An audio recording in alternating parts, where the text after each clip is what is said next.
Welcome to UPSC made simple by Dinesh.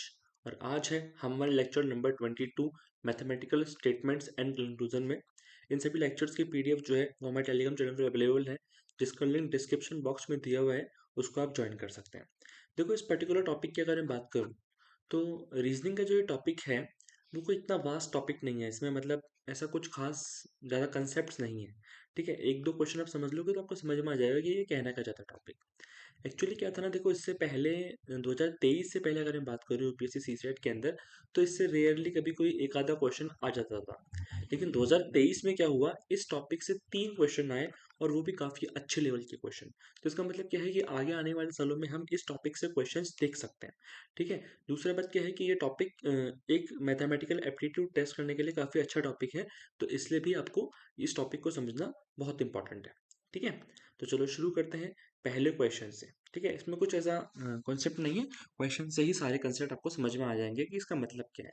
ठीक है ना। एक्चुअली में होता क्या है कि कोई स्टेटमेंट देगा आपको, वो एक मैथमेटिकल स्टेटमेंट होगा, यानी उससे एक मैथमेटिकल इक्वेशन आपकी बनेगी, और उस इक्वेशन पे बेस्ड आपको कंडीशंस कौन कौन सी फुलफिल हो रही हैं, कौन कौन से कंक्लूजन निकल रहे हैं, वो बताने होंगे। ठीक है ना। चलो देखते हैं। सबसे पहले क्या कह रहा है, A plus B means A is neither smaller nor equal to B. देखो इसका क्या मतलब है कि ए प्लस बी, इसका क्या मतलब है, A neither smaller nor equal to B, मतलब ए जो है वो बी से ना तो छोटा है ना इक्वल है। इसका मतलब क्या है कि ए बी से बड़ा है कि नहीं।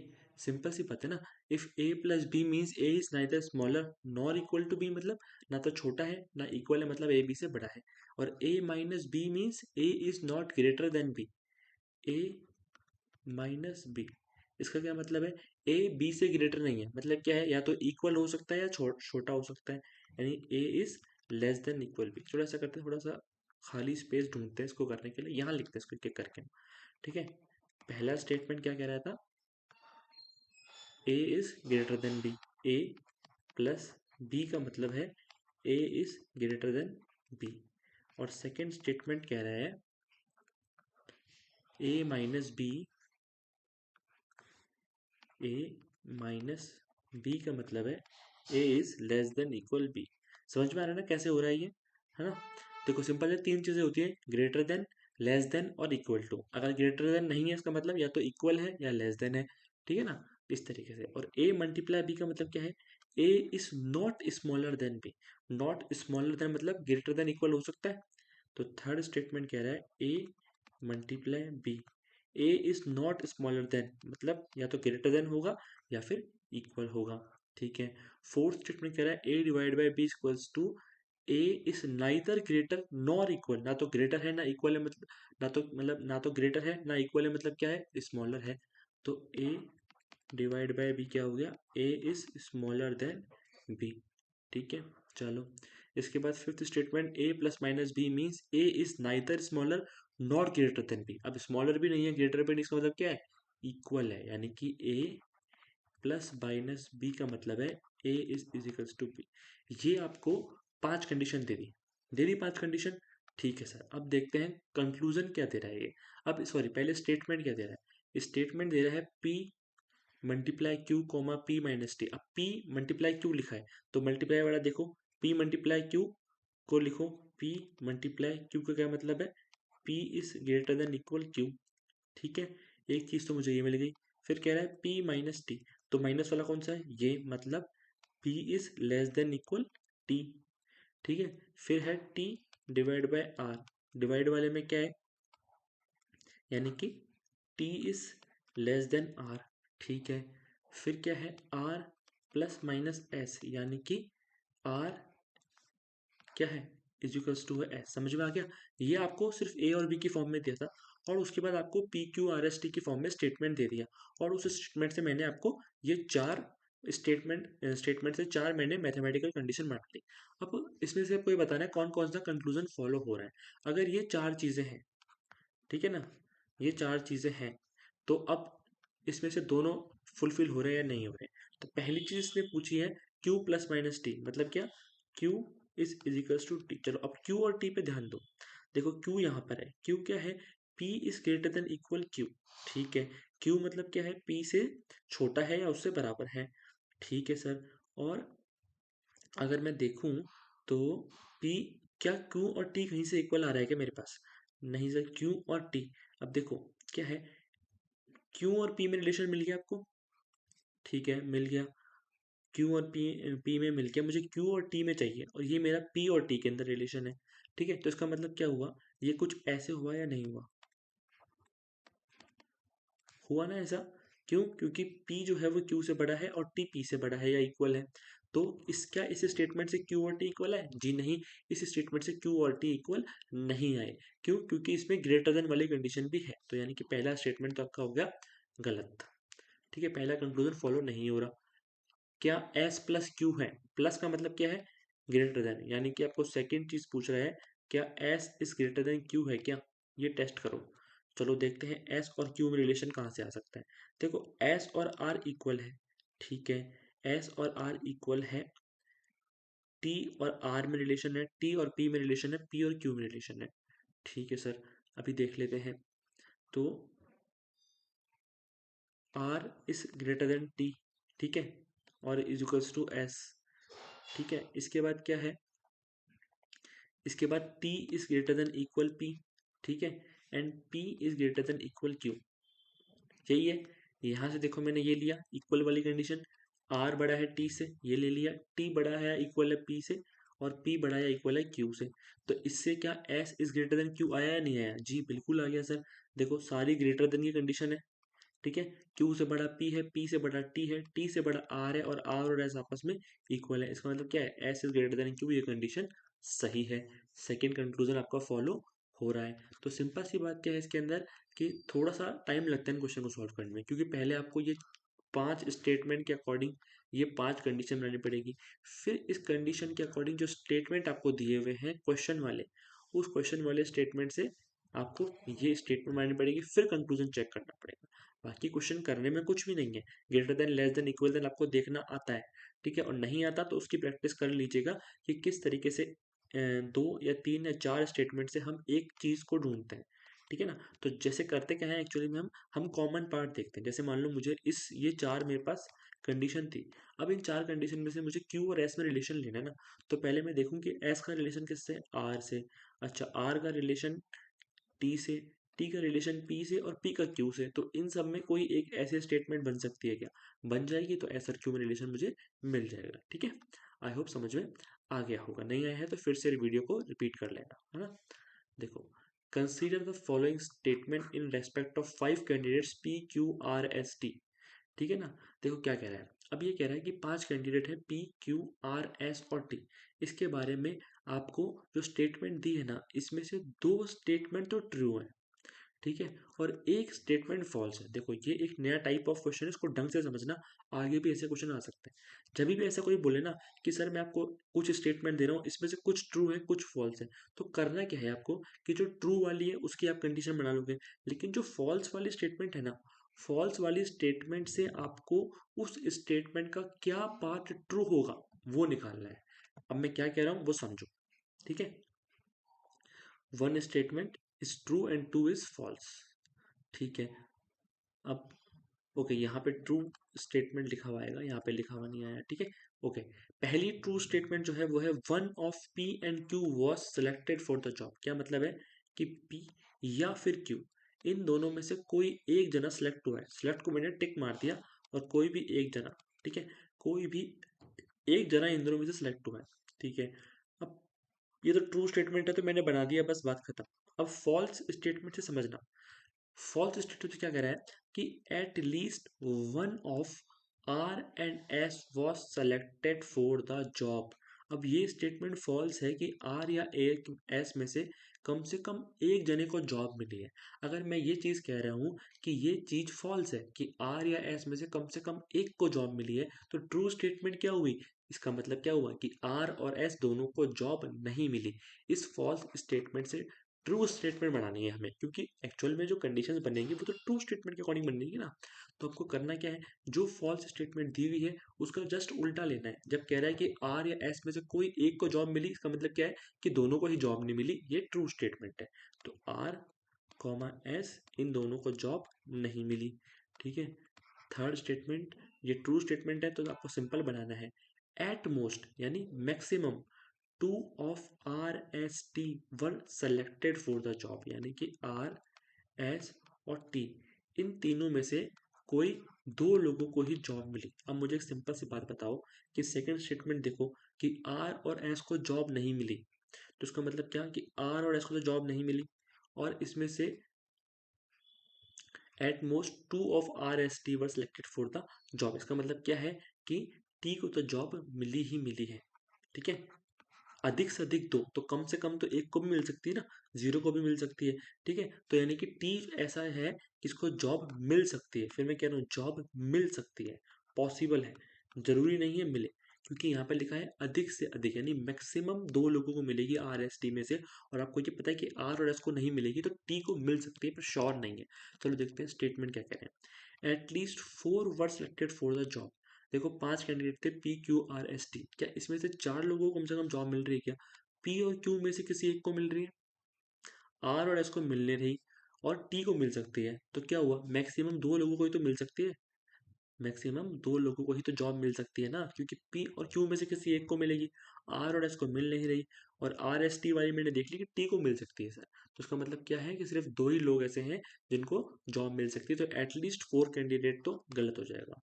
S was selected for job, नहीं सर ये सरासर गलत है, क्योंकि सेकंड स्टेटमेंट से ही मैंने निकाल लिया था कि आर और एस को तो जॉब मिली ही नहीं है, यानी एस भी आपका इनकरेक्ट, तो डी हो गया आपका आंसर। ठीक है ना, समझ में आया कि ये नया टाइप ऑफ क्वेश्चन है, यूपीएससी ने नया टाइप ऑफ क्वेश्चन अडॉप्ट किया है 2023 में, तो इस तरह के क्वेश्चन आगे आ सकते हैं, बाकी कुछ भी नहीं है इस क्वेश्चन में।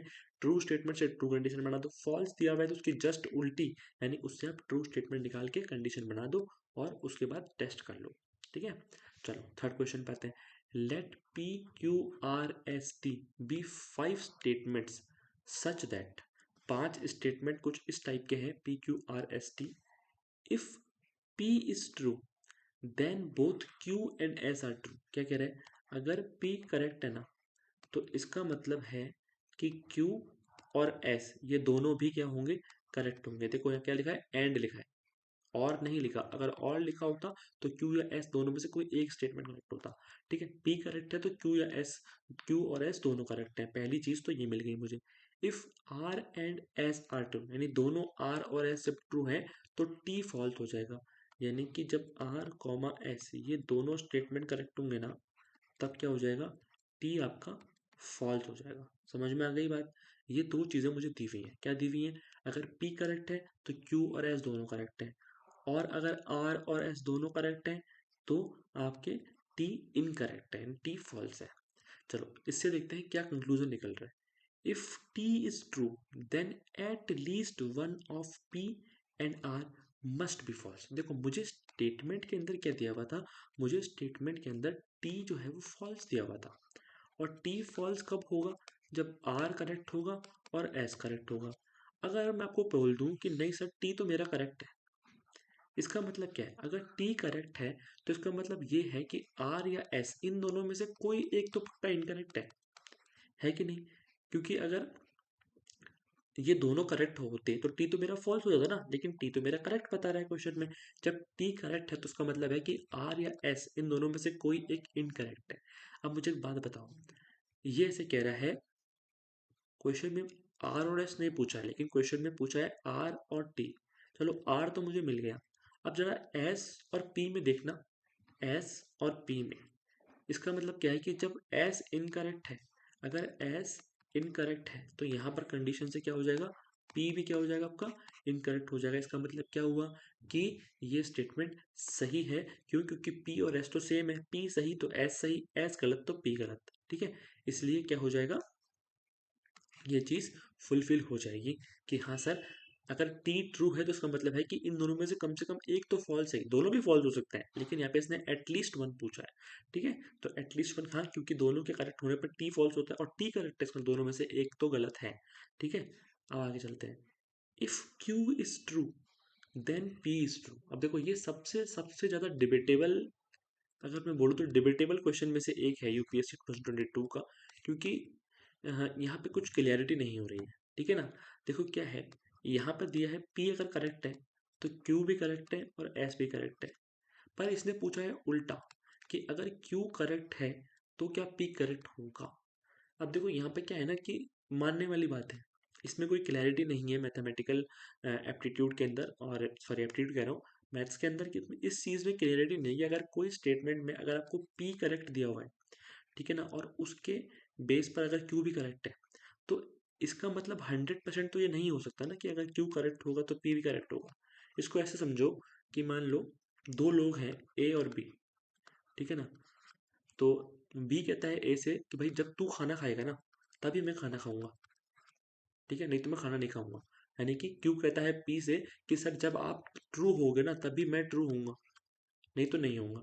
लेकिन इसका मतलब ये थोड़ी है कि P भी Q से कह रहा है कि जब आप ट्रू होगे तब मैं ट्रू होऊंगा, ठीक है ना। सिमिलरली अगर B A से कह रहा है कि सर जब आप खाना खाओगे तभी मैं खाना खाऊंगा, पर इसका मतलब ये थोड़ी है कि अगर B ने पहले खाना खा लिया, ठीक है, बी ने पहले खाना खा लिया, तो ए मना कर दे, ए बोल देगा नहीं नहीं जब आप खाना खाओगे तभी मैं खाऊंगा। तो ये कंडीशन सिर्फ बी से दी हुई है ना, जरूरी नहीं है कि वो ए से भी फॉलो हो। सिमिलरली यहाँ पर होता है, ठीक है ना, कि अगर ऐसा है कि पी के करेक्ट होने पर क्यू करेक्ट होता है, तो इसमें ये 100% श्योर नहीं है कि अगर क्यू करेक्ट हो रहा है पहले तो पी भी करेक्ट हो ही, ठीक है ना। इसलिए क्या है कि इस स्टेटमेंट को गलत मान रहा हूं मैं, लेकिन फिर कह रहा हूं कि जब आंसर किया कि तभी क्लियर होगा। ये स्टेटमेंट आपका ट्रू भी हो सकता है, ठीक है, ये स्टेटमेंट आपका सही भी हो सकता है क्योंकि ये मानने वाली बात है। इस तरह से कई लोग तो क्या है ना वाइस वर्सा को मान लेते हैं और कई लोग वाइस वर्सा को नहीं मानते हैं, तो ये थोड़ी मानने वाली बात है। और ये भी हो सकता है कि ये क्वेश्चन डिलीट भी हो जाए, ठीक है। तो अभी क्लियरिटी नहीं है, 2023 के आंसर की आएगी तब इस क्वेश्चन पे क्लियर होगा। बस आपको ये समझ में आना चाहिए पहला स्टेटमेंट, ठीक है। सेकंड स्टेटमेंट को अभी एक बार के लिए आप होल्ड पे रख सकते हो, है ना। तो और उसकी जो आंसर की आएगी उस अकॉर्डिंग फिर आप अपना कॉन्सेप्ट बना लेना, और फिर अगर आगे इस टाइप का क्वेश्चन आता है तो फिर उस हिसाब से उसको करना, ठीक है। एज ऑफ नाउ इसका आंसर ए है, वन ओनली, ठीक है। बाकी इसका आंसर सी भी हो सकता है, इवन कई लोग तो इसका आंसर डी भी दे रहे हैं, ठीक है। वो फर्स्ट स्टेटमेंट को भी इनकरेक्ट इस हिसाब से मान रहे हैं कि क्योंकि टी की जो क्वेश्चन में कंडीशन है वो फॉल्स वाली दी हुई है, करेक्ट वाली तो दी ही नहीं हुई, तो हम उसको उल्टा कैसे माने। तो ठीक है, एक बार यूपीएससी के आंसर की आएगी फिर थोड़ा क्लैरिटी होगी इस क्वेश्चन के ऊपर। बाकी फर्स्ट स्टेटमेंट मुझे नहीं लगता इतना डाउट होना चाहिए, उसको यूपीएससी शायद तक ठीक ही मानेगी, ठीक है। चलो हाँ, फोर्थ क्वेश्चन थोड़ा सा इजी क्वेश्चन है ना, करना अपने आप वीडियो पॉज करके। आई होप आपने क्वेश्चन किया है, ट्राई किया होगा। If A runs less fast than B, A less fast than B, ठीक है, and B runs as fast but not faster than C. इसका मतलब क्या है कि बी सी के बराबर तो भाग लेता है पर उससे तेज नहीं, मतलब बी और सी क्या है आपस में इक्वल है। Then as compare to A C runs, तो ए के कंपैरिजन में सी क्या है, फास्टर है कि नहीं, साफ दिख रहा है आपको एकदम कि A B is greater than A है और बी इक्वल टू सी है, मतलब सी और बी तो एक ही है। तो अगर B is greater than A है तो सी भी ग्रेटर देन ए होगा, यानी कि सी भी क्या करेगा, फास्टर देन ए होगा। सिंपल सा क्वेश्चन था, ठीक है। इस तरह का सिंपल क्वेश्चन भी एग्जाम में आ सकता है ना। चलो आगे चलते हैं। हम्म चलो ये क्वेश्चन ट्राई करो, दो क्वेश्चन है इसके बेस पर, है ना, ट्राई करो। आई होप आपने क्वेश्चन ट्राई किया होगा। देखो पहला स्टेटमेंट कह रहा है twice the weight of Sohan is less then the weight of Mohan and that of Rohan. मतलब क्या है कि मोहन के वेट का twice is less then weight of Mohan और दैट ऑफ रोहन, और लिखा है यानी कि मोहन से भी लेस है और सोहन का ट्वाइस जो है वो रोहन से भी लेस है, यानी सोहन का वेट इतना कम है कि डबल करने के बाद भी मोहन और रोहन दोनों से कम आ रहा है, ठीक है। Twice the weight of Rohan is greater then the weight of Mohan और दैट ऑफ सोहन। वहीं अगर मैं बात करूँ रोहन की, तो इसके वेट का जो डबल है ना वो मोहन से भी ज्यादा है, और इसके वेट का डबल जो है वो सोहन से भी ज्यादा है, ठीक है। चलो ठीक है, अब इसके बेस पे मुझे बताओ पहली चीज, weight of Mohan is greatest, Sohan is greatest, Rohan is greatest, या हम डिटरमाइन नहीं कर सकते। देखो ग्रेटेस्ट में आओ, ग्रेटेस्ट यानी मैक्सिमम किसका है। अब जो पहली स्टेटमेंट थी इससे हम ग्रेटेस्ट तो निकाल ही नहीं सकते, क्यों, क्योंकि मेरे पास सोहन के वेट के बारे में आ रहा है कि वो मोहन और रोहन के डबल से भी छोटा है। सॉरी, सोहन का वेट डबल कर दे तब भी वो मोहन और रोहन से छोटा है। मैक्सिमम वाली कंडीशन तो नहीं मिल रही, पर मुझे इससे मिनिमम वाली मिल रही है कि सर सोहन का वेट मिनिमम है। क्यों, क्योंकि इसका वेट का डबल करने के बाद भी इन दोनों से कम आ रहा है, मतलब इसका वेट मिनिमम है, पर मैक्सिमम तो नहीं मिल रहा। चलो इधर देखते हैं, कि रोहन के वेट का अगर डबल कर दे तो मोहन और सोहन से अलग है, लेकिन सर यहाँ पे आप वेट को डबल कर रहे हो, ठीक है। तो डबल करने के बाद अगर वेट ज़्यादा आ रहा है तो उसका मतलब ये थोड़ी है कि बिना डबल करे भी वेट ज़्यादा आएगा, नहीं सर, कोई ज़रूरी नहीं है। तो इसका मतलब क्या हुआ कि मैक्सिमम तो मैं नहीं निकाल सकता। तो whose weight is greatest that is can not be determined, क्योंकि डबल कर रहे हो ना आप वेट को, तब जाके ज़्यादा आ रहा है। अगर डबल नहीं करने से ज़्यादा आ जाता तो मैं कहता कि हाँ रोहन का वेट सबसे ज़्यादा है, लेकिन ऐसा नहीं है, डबल करने के बाद ज़्यादा आ रहा है। लेकिन यहाँ पर अगर मैं देखूँ लीस्ट वाली कंडीशन में, तो हाँ सर यहाँ मैं आपको कह सकता हूँ कि सोहन भाई साहब लीस्ट है, क्योंकि इसका वेट डबल करने पर भी मोहन और रोहन से कम है। तो सिंपल सी बात है कि डबल नहीं करूंगा तब तो कम आएगा ही आएगा। तो सोहन का वेट लीस्ट है, क्वेश्चन खत्म। चलो, consider the following statement, question number 6, ठीक है। क्वेश्चन करने का ट्राई करो। आई होप आपने क्वेश्चन किया होगा। Either A and B are of the same age और A is older than B. क्या कह रहा है कि ए और बी या तो सेम एज के हैं या तो ए बी से बड़ा है। इसका मतलब क्या है, A is greater than equal B, या तो इक्वल है या फिर ए ग्रेटर देन है।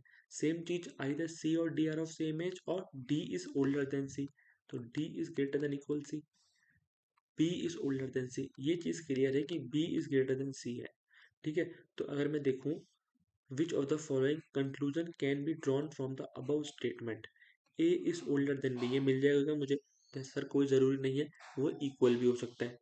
नहीं sir, b and d are of same age, sir c से बड़ा है d और c से बड़ा है b, लेकिन ये तो सर शॉर्ट नहीं है ना कि दोनों इक्वल हो। c से दोनों बड़े हैं लेकिन वो भी आपस में बड़े छोटे हो सकते हैं, इसलिए मुझे ये भी नहीं मिल रहा, ठीक है। d is older than c, D is older than C, वही चीज की इक्वल वाली कंडीशन भी हो सकती है, तो ओल्डर देन सी नहीं। A is older than C, हाँ इसको देखते हैं जरा। A is greater than equal B है और B is greater than C है, तो क्योंकि ग्रेटर देन का साइन है यहाँ पर ओनली, तो उसका मतलब क्या है कि ए जो है वो सी से ग्रेटर देन है। ये स्टेटमेंट आपका ठीक है, ठीक है। तो इस तरह का इजी क्वेश्चन भी आ सकता है जो कि पहले यूपीएससी में आया हुआ है, और इस तरह के जो 3 क्वेश्चन मैंने कराए थे शुरू में, दोनों 2023 में आए थे। तो ये क्या है, इस तरह का कॉम्प्लेक्स क्वेश्चन भी आ सकता है। तो कॉम्प्लेक्स क्वेश्चन मैंने आपको समझा दिया है। अगर आपको जो लगता है कि इस तरह के और क्वेश्चन भी आपको समझने की नीड है तो आप कमेंट कर दीजिएगा या फिर मेल कर दीजिएगा, मैं शॉर्ट्स बना के डाल दूंगा। बाकी मेरे अकॉर्डिंग इतना पढ़ लेना इस टॉपिक के लिए बहुत है, ठीक है, क्योंकि इसमें जो कुछ नया पढ़ने का नहीं है। आप इस तरीके के मैं 4 क्वेश्चन करवा लूंगा तो वो सिर्फ एक प्रैक्टिस होगी जो आप अपने लेवल पे आपको करनी चाहिए, ठीक है। मुझे मेरा काम है सिर्फ कंसेप्ट बताना आपको, एक बार क्वेश्चन किस तरीके से करना है आपको, ठीक है। प्रैक्टिस आपको खुद को करनी है। कोई क्वेश्चन समझ में नहीं आता है तो उसको आपको मुझे मेल करना है, ठीक है। Thank you so much.